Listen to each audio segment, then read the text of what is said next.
so I can see we have a bunch of people here. I hope you guys can see me and hear me. I'm just gonna get started with our topic now. And it's pretty cool because a lot of people think of lead guitar and solo guitar as something that's it's complicated. You gotta learn a lot of dots on the fretboard. You gotta memorize where those dots are. And it's basically just a hassle. So I better stick to playing, you know.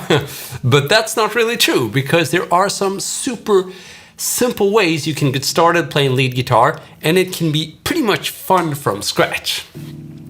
So, without further ado, let's get started. We're gonna hit the low E string. There we go, low E string. That's gonna be our harmonic foundation. Basically, what we're hearing in the background so that we perceive the scale in the right way. Because depending on what note we have in the background, it can sound kind of different. It can sound really bad if you have the wrong note in the background. And of course, make sure you're in tune. Okay, so let's go. We could just play this scale diagram up and down. So if you look at the first link I provided, you could do this, right?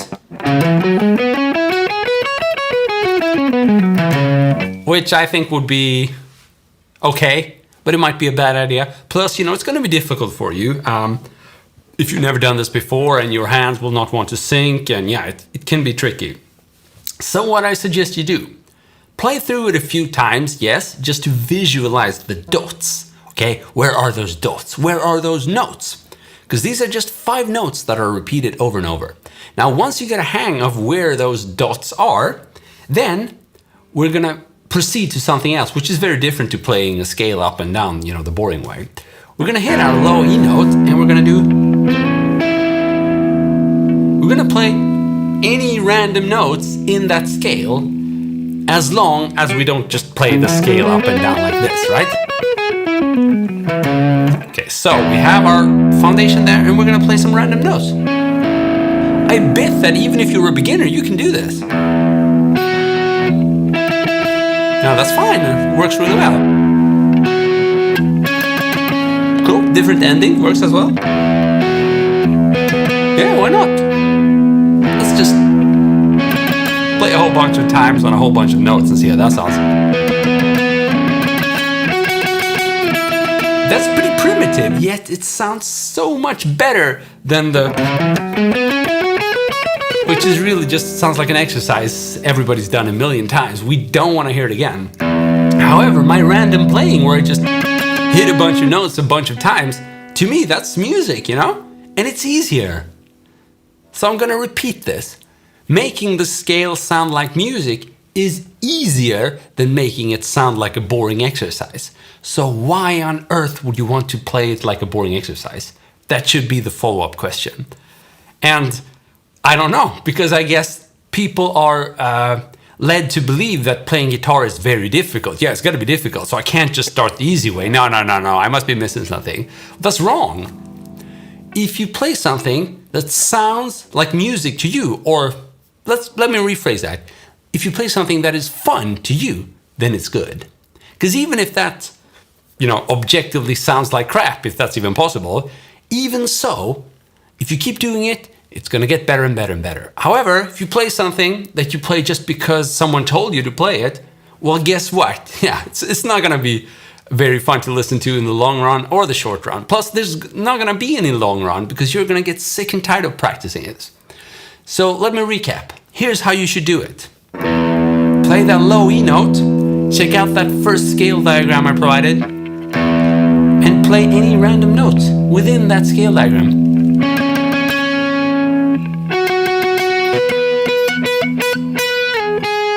If you want to get fancy,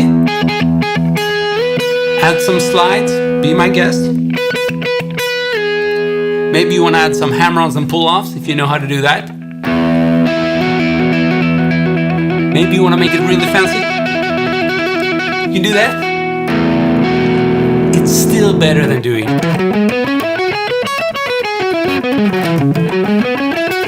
Sorry for making that ugly face, I just can't help myself.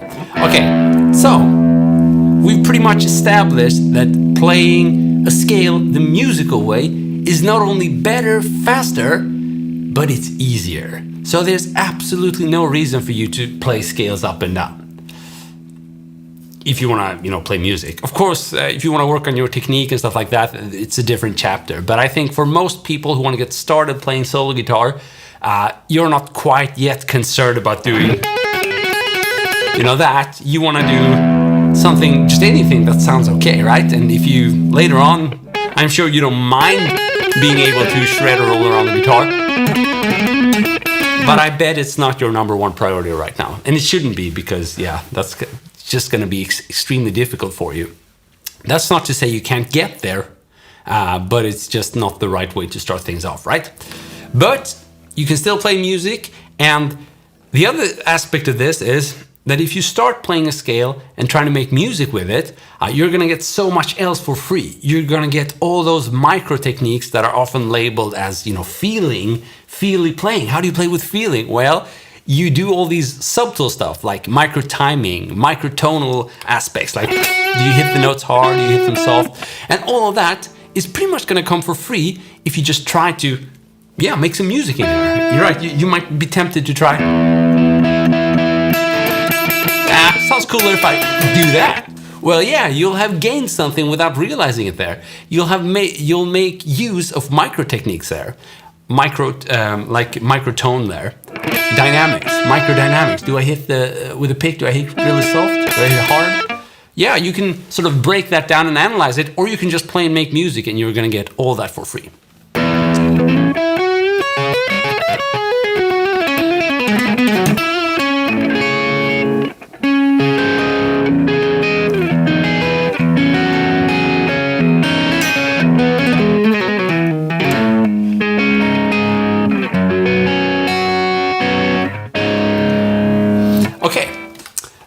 But what if you're a bit more advanced? What if you've already covered this first box? Or what if you've rewinded this video a whole bunch of times and you're ready to move on? Well, then let's look at how we can use the same scale, but move it around diagonally or horizontally, depending on how you want to look at it.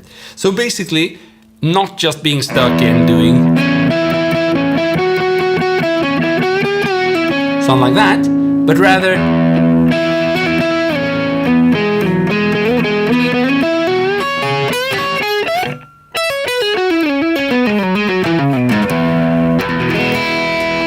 so if you look at that second scale diagram, you're gonna see I've written out a sort of diagonal run there. And the dots should pretty much lay it out for you. It's a matter of whenever you see that there's a note further down on the neck, then you're gonna make that position switch. So, right, there's a position switch.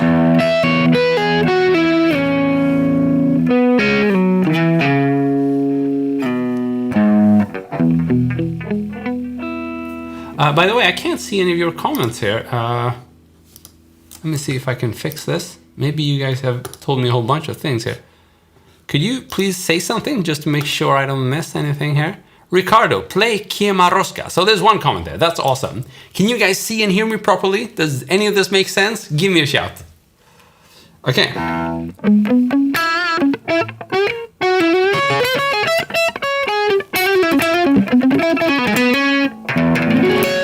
Okay, so let's move things around here. So that was kind of the basics of how you could move around diagonally. Now, just watching. Awesome, Ilya. That's awesome. Thanks for confirming.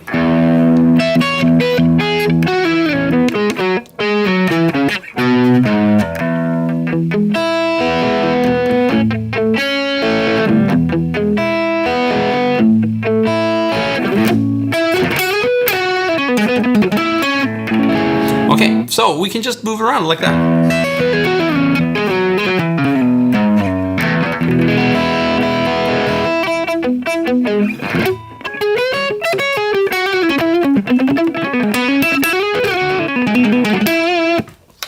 Awesome, Sanani. Now, of course, the same applies within this diagonal pattern. You should hit that lower note. Hey, the herring hour, what's up? Should hit that low note and then see if you can make any kind of melody within this pattern.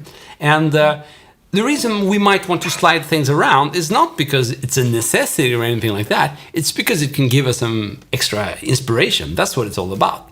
And, sometimes you might, you're in a band situation and you're required to do some kind of more rhythmic fill, right? Then it's good to sort of have covered the scale at different positions. Maybe it doesn't really work as well to do in that rhythmic fill needed for a tune, so you might need to play further down. That's also a very valid reason to sort of try different areas on the fretboard. And a lot of people just want to unlock the fretboard. They want to be able to move around freely on the fretboard. So this is a good way to do that using the major pentatonic scale.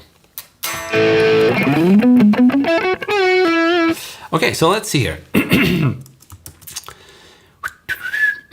We have a final link here. If you check the third link, you're going to see that we have our major pentatonic position, but I've added a few notes, so some extra notes. And here is where it can get really interesting, because you can use this scale as a foundation for exploring new harmonies and new scale, and basically stuff that has fancy names, but you don't even have to think about that because you're just using this scale as your starting point and you're experimenting adding notes, and you don't really care whether it's called the Ionian major or Mixolydian scale, whatever. You just care about, how does this work for me? Can I add that note? Does it sound okay? So let us try that. Instead of just working around our major pentatonic box here,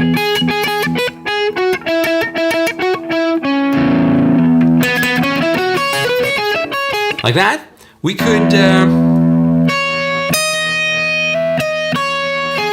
add that note. Pretty nice, right? This is the major second. No, sorry, it's not at all. It's the major 7.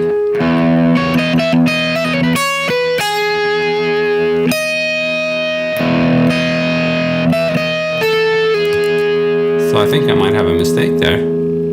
Yeah, it's not the 2nd and the 4th. I'm going to change that. It's the major 7th and the 4th. Typo! Mr. Typo's in there. Awesome. Not so awesome. Exactly. We have a good comment there. We could also combine the minor and major pentatonic. And I'm going to try that just for you, Sanani. But first, let me just complete this one. So I'm just playing the scale there, but you could be more melodic and do the same thing here. Right? Just try to come up with anything within those notes, and you'll be playing the major scale or the Ionian scale. So that's pretty cool. And then we can try what Sanani suggested. We could do... And then we could, to make it easy, slide up, use the exact same pattern, 1, 2, 3, 3 frets above, and that becomes the E minor scale, as long as we're still hearing this E note in as a bass harmony. Okay, so let's try that.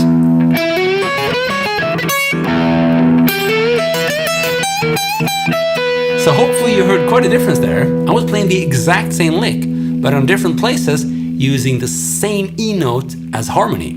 This is important. So again, we have the low E note there. And then we slide up to...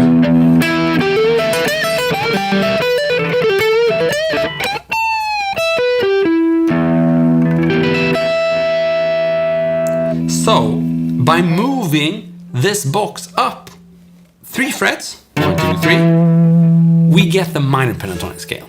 And we could simply combine those two by sliding up and down, and it becomes a super simple yet powerful tool to make use of both minor and major tonalities, giving us all those flavors and tension and release coming from two scales that are actually polar opposites, but still can work in a bluesy context together. Cool, we got a question by Han. Is it okay to play with FX only using sound card? Of course you can do that. Nowadays, the technology has gotten so good that there's absolutely no need to buy like an amp or software. provided you have a computer with a decent audio input. That's like the critical point there. As long as you have a decent audio input, and you can buy cheap audio interfaces now for like, I think it's like less than $50, you can get something new that's decent, and it's USB powered.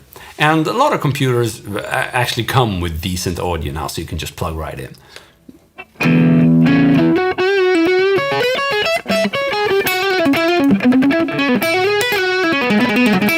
Although, to correct myself, it's probably much more common to not have decent audio input built in your computer.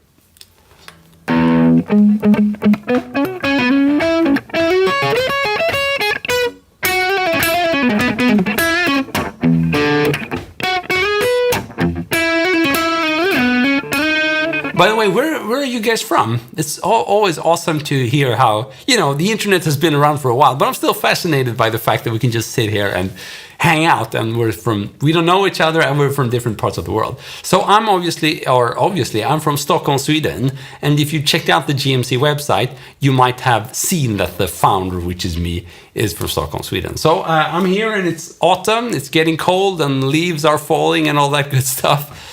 It's basically perfect for a perfect day for playing guitar. So, and it always is, let's face it, doesn't matter the weather, it's always a perfect day to play guitar.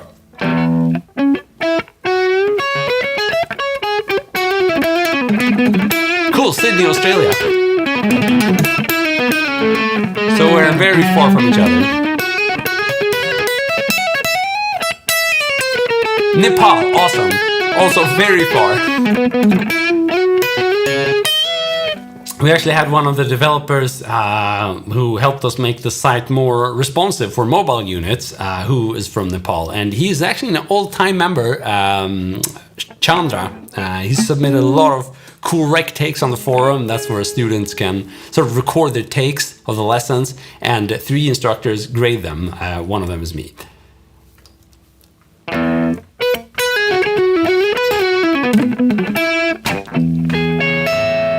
If you guys have any questions about this or about whatever, feel free to shoot. We had a cool question there about whether it's okay to just play with the sound card. And yeah, that's a very relevant question, because a lot of us want to get started, right? And maybe we have an acoustic, maybe we do have an electric, but we don't have an amp. And by the way, this lesson, I purposely made it so that you can play this on the acoustic guitar, because all the diagrams I've shown you here, they don't exceed the 12th fret. And pretty much all guitars have so that you can reach up to the 12th fret, right? But then a lot of classical guitars, the body starts here at the 12th fret, so you have to kind of start doing this, right?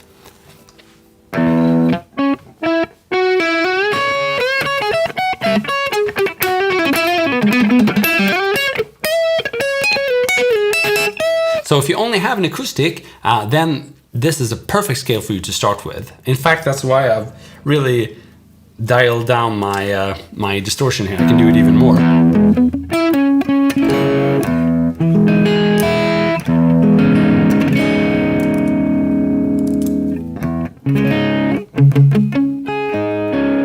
So you can hear there. It's pretty clean. And this scale works nicely for that.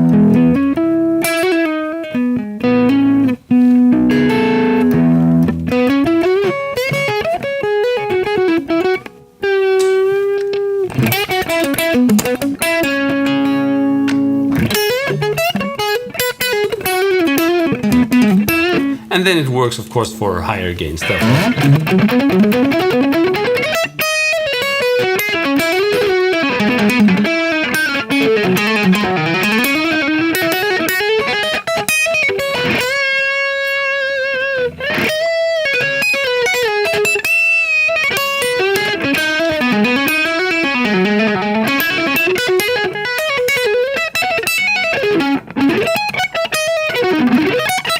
Cool, that's a good question by Sanani. When I try to shred, basically play fast, my hands become unsynchronized. So this is a super common problem. Basically, what happens is when you're playing at a slow tempo, you're sort of fretting at the same time as you're picking, and it all sounds good, right? Your hands are being synced. However, as you increase speed, you all of a sudden reach that limit where it starts sounding like that, and not like synchronized shredding, right? This shredding here, and for most part at least, I'm picking the same time while I'm sort of playing fast with my left hand. And the reason why this can become problematic is, drum roll, because you were not ready to play fast yet. That's most likely the problem. So what you gotta do, and I know this is a boring answer, but I still haven't come up with a better solution. So what you gotta do is sort of stay within your playing range and skills range for a longer period of time so that it becomes more natural to play fast, right? And there's a good saying out there that speed is a byproduct of accuracy. Speed is a byproduct of accuracy. So basically what that means is to get to a point where you can play fast, then you should play very accurately. So you should never allow your hands to not get in sync. If they do, it means you're pushing speed too much.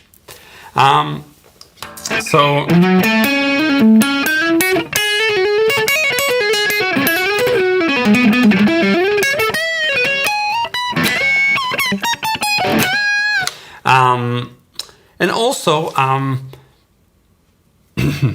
I think it's a good idea to reflect a little bit what your goals are when you want to play fast. Obviously, if you just want to have like a few licks in your repertoire that you can impress with, then you can really just practice those, and then you might get quicker results than if you try to get a broader overall flexible technique. But I'm not a big fan of that. I like having a technique that works whether I'm playing fast or slow. So even if I want to improvise, hi there, hard to pronounce, dottori, there you go. So even if I want to improvise and I want to come up with stuff on the fly, it shouldn't really matter whether I'm playing fast or slow. That's kind of my goal with my technique. So I want to be able to, just as I can do within that major pentatonic scale, I can sort of improvise around with bluesy licks. Then I want to also be able to do like a more fusion or a shreddy approach. And granted, there's like a fine limit there between what is improvised and what is sort of memorized through muscle memory. However, if you push speed too much, you're never even gonna be able to combine patterns on the fly, which is really what I'm doing there. I'm just combining different patterns on the fly. And so that means I have to have a bit of consciousness in the middle of that fast run. And all of this you can only achieve this, again, if you work on speed as a byproduct of accuracy. So really, what I'm trying to say, that was a long explanation, but I'm trying to say it's really worth it to stick within your range and let your range grow slowly. Because then it's like you walk up that mountain, and when you're finally up at the top, you don't want to be looking down and realize you forgot your bag down there, right? You want to bring everything with you to the top. I think that should be the spirit as you're working on your technique. Adi, what's up, my man? Cool question there, Eli. Am I picking with my other fingers as well? I do use hybrid picking quite a bit. So maybe I can zoom in here. Let's see if that works. So if you look at my right hand now,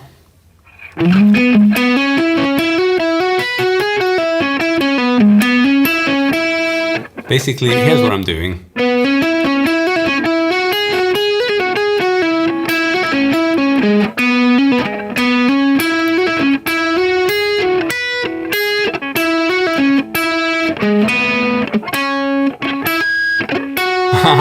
It's hard to show you exactly, but yeah, so I'm definitely using more fingers, and what I'm doing is called hybrid picking, and it's a technique that has served me really well because it's extremely flexible. It doesn't really matter whether you're playing heavy metal or whatever. You can always make use of that extra finger there.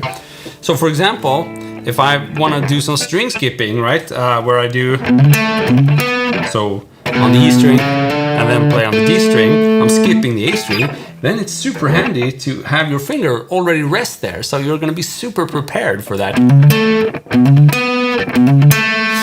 And so Ilya, it might be perceived as hard, but this is actually one of the few techniques I never practiced, with a metronome starting out and try to push speed. I never did that because I didn't perceive it even as a technique that was suitable for playing fast, although I've come to several insights since then, of course. So what I did was I just played the same licks I would play with my pick, but I played them with my finger.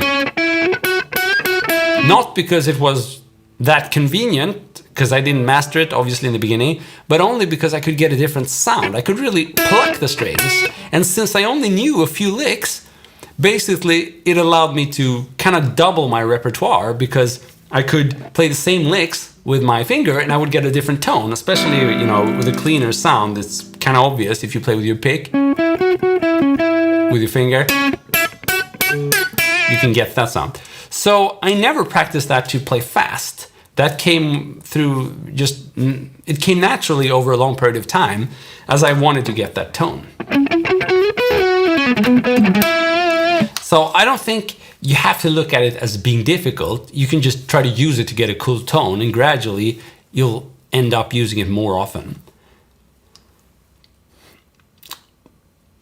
Cool, Sanani. So how do you develop accuracy? Well, I have some good news for you, Sanani. You already have accuracy, but you don't have it at all the different tempos, right?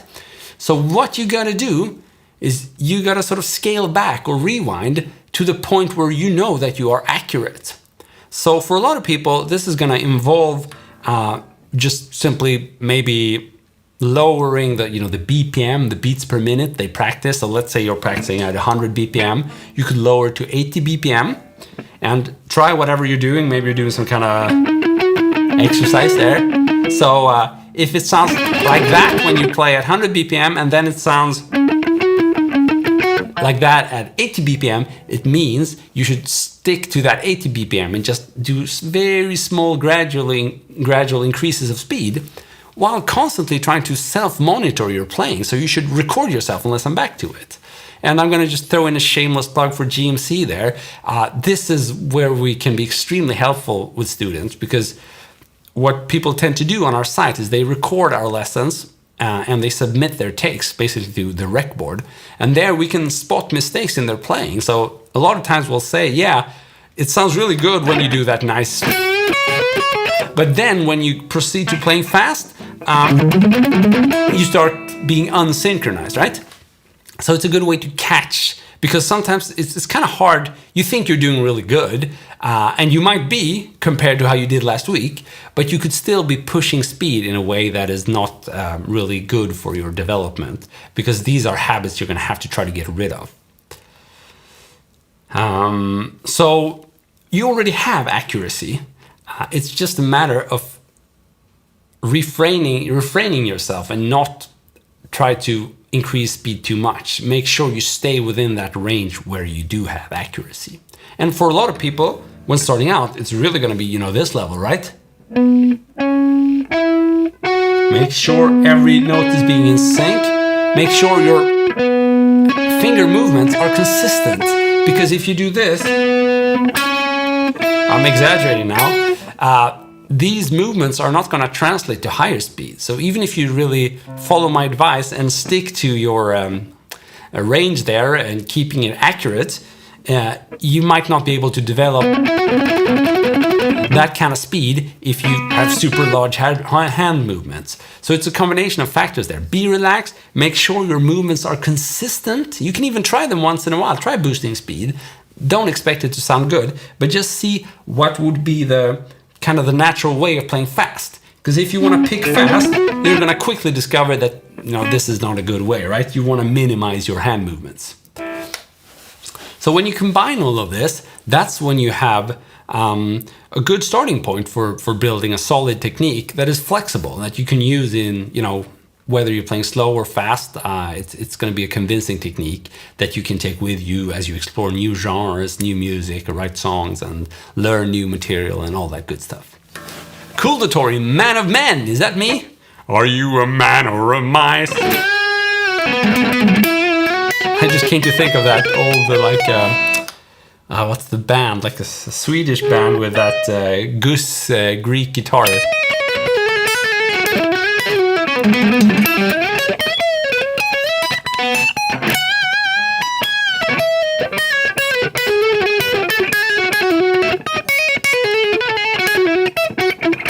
Oh man, I always play fast when I'm nervous. It's not a good thing. I don't know why I would be nervous. You guys are so nice to me. Thanks for all the cool comments, by the way. So while we wait for more questions, I'm gonna do another shameless plug. And if you want more of these instructions, you can actually get them right now for free in my email course. So I provided a link here. It's the last link if you check below the video. And just sign up to my email course and I'll be sending you something right away. So you can keep progressing and keep getting these types of instructions right in your inbox. Exactly, Ilya, with Gus G. They had this album, Book of Heavy Metal.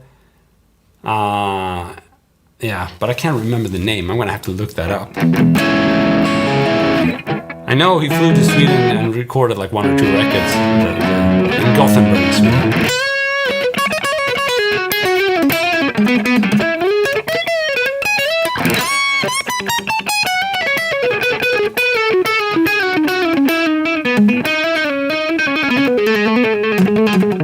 No, not Firewind. He played with those after this band. And I don't think Firewind is Swedish.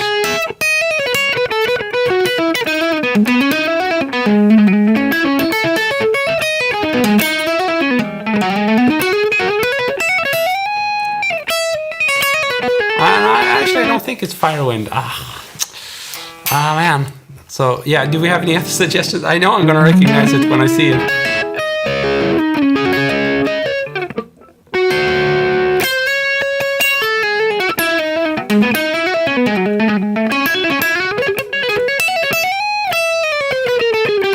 So while we think of what the band name could be, if you got a question, feel free to shoot. While I'm still available here and my brain is hopefully still working, tends to degrade as the live stream goes on. I don't know what that could be about. I guess I'm getting old. I'm over 40 now, man! That's why I need a hat to hide my bald spots.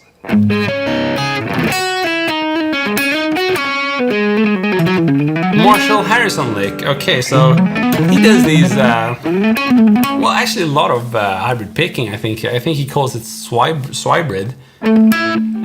But obviously, he has some incredible skills, which I don't. So, but how does he do it? Like stretchy, maybe? Maybe something like that. I don't know. Or maybe something stretchy. Maybe some more distortion there. Some Holdsworthian type of licks.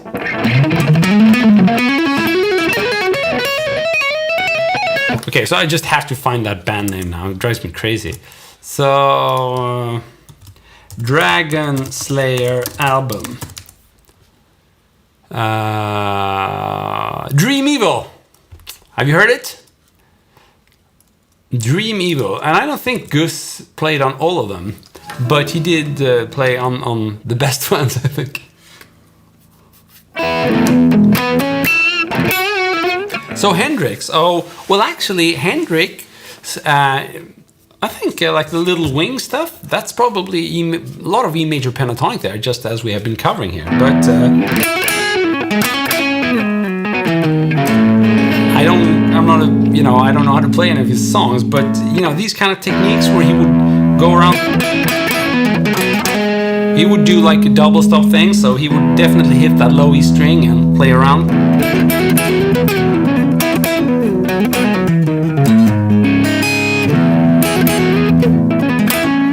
And maybe.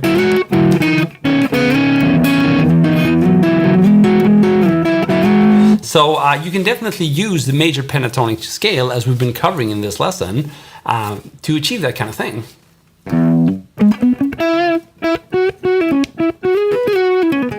Oh, you mean the Dream Evil band name sounds like a Dio tribute band? Yeah, it could be. But you should check that out. I think Dragon Slayer is the album. That's a pretty good metal album, if you ask me.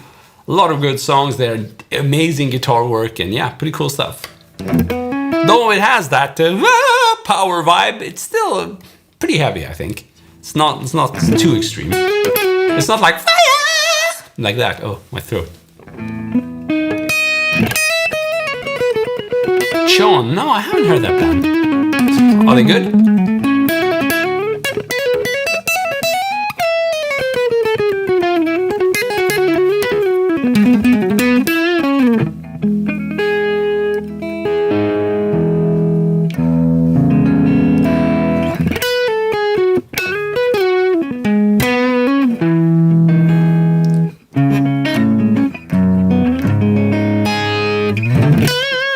Guys, so here's your final shot at the question here. I'm soon going to be ending this live stream, but it's been a really cool session here, so thank you for all the great input.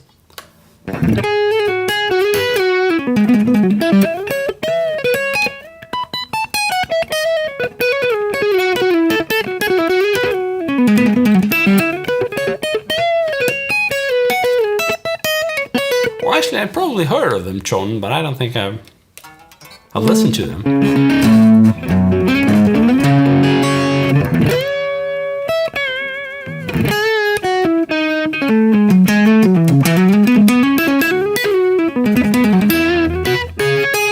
No problem, Bomb. We should cover Hendrix in another episode, where in the beginning of a session where my brain is a bit more alert, and I'll be able to give you better instructions. I think right now the best thing you can do is just rewind the video when we're done. Oh, pandemic stories. We're still not out of it, so I don't know if we're ready for those stories yet. But actually, I've been lucky. I think I live in a very good country and city to be able to handle the pandemic, Stockholm, Sweden. And, I've always worked from home since the last 10 years or something. So for me, it was okay. But for the family, it was a bit exhausting. And I just pray we'll get out of this thing alive.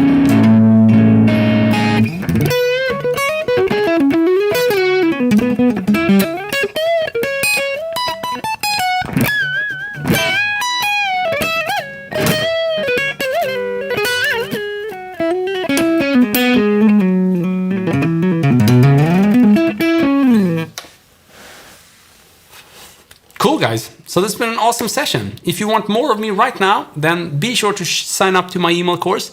We'll get started right away, and you can get some of my favorite licks. And basically, I'm going to be able to follow up every week with some instructions that are relevant for your level. So please click that link at the bottom here. It says my free email course, and we'll get started right away. So have a good one, guys, and thanks so much for joining in. Cheers.